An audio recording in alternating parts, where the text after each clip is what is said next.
The flashing red and blue lights painted the dark road as Officer Davies pulled over, gripping the steering wheel tight.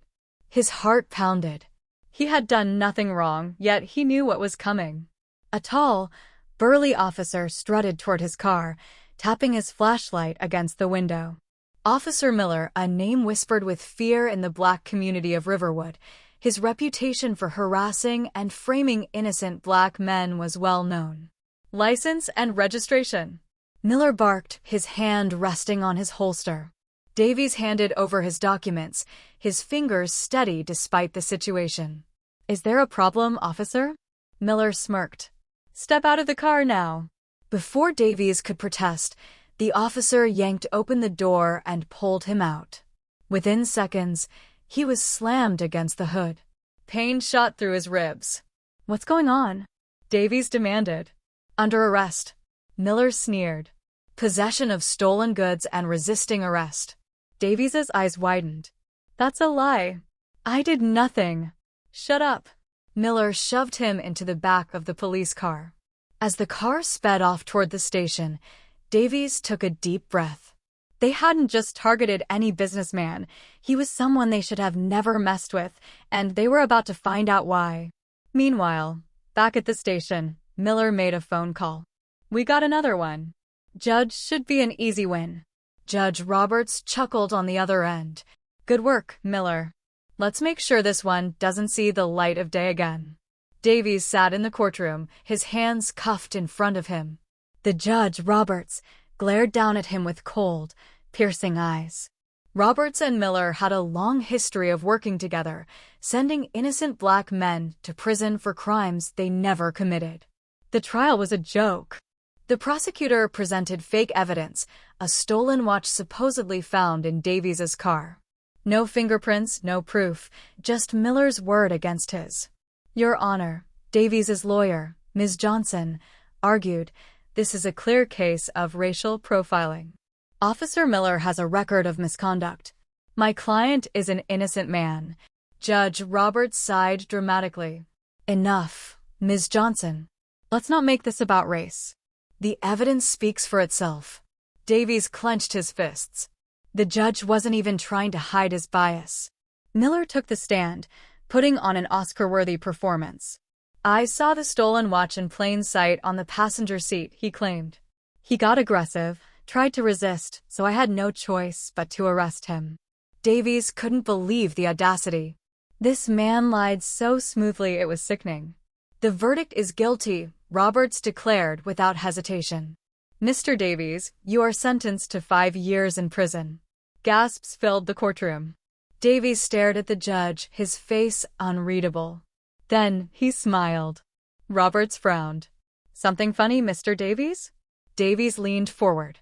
You should have checked who I am before framing me. Judge Roberts shifted uncomfortably. And who exactly are you? Davies's smile widened. You'll find out soon enough. As he was escorted out of the courtroom, Davies whispered to Ms. Johnson, make the call. That night, the media exploded.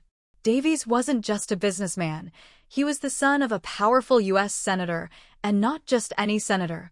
Senator Marcus Davies, a man with deep political ties, a spotless record, and a zero-tolerance policy for corruption. By morning, FBI agents were in Riverwood. They raided the police station, collecting records, body cam footage, and internal documents. Then, they arrested Officer Miller. Miller, now pale and sweating, was dragged out in handcuffs, screaming, "This is a mistake." But it was no mistake. The FBI uncovered a years-long scheme where Judge Roberts and Miller worked together to lock up innocent black men, forging evidence and accepting bribes. Davies stood outside the courthouse as reporters swarmed him. Mr. Davies, how do you feel about today's events? One journalist shouted. Davies looked straight into the camera. Justice isn't about power, it's about truth. And today, the truth won. But the battle wasn't over. The FBI found hundreds of case files with forged evidence. Families of victims began speaking out, sharing their heartbreaking stories of loved ones wrongfully imprisoned. Then came the biggest revelation: the governor was involved. The bribes extended beyond just Roberts and Miller. This was bigger than anyone had realized. Davies's case wasn't just a victory for him. It was about to expose an entire network of corruption. A month later, Judge Roberts stood before a new judge, shackled and humiliated. His crimes had been exposed in front of the entire nation. "You abused your power," the judge said, "and for that, you'll spend the next 20 years behind bars." Roberts turned to Davies, his face red with anger. "You ruined me." Davies chuckled. "No, you did that to yourself." Officer Miller received a life sentence. He had framed so many innocent people that his sentence was doubled after more victims came forward. As the FBI continued their investigation, more corrupt officials were exposed. It turned out Roberts and Miller weren't the only ones involved. Half the Riverwood police force was under investigation. The governor, once seen as an untouchable political figure, was forced to resign in disgrace. The system had failed so many, but this time, justice fought back, and Davies, he walked free, stronger than ever. He started an organization to fight against wrongful convictions, ensuring no one else would suffer like he almost did. Months later, as Davies sat in his office, he received a call. "Mr. Davies, there's another case you need to see. A man just like you framed and sentenced to life." Davies took a deep breath. "Send me everything. We're not done yet." As he left his office, he whispered under his breath, "They picked the wrong man, and we're going to make sure this never happens again in Riverwood."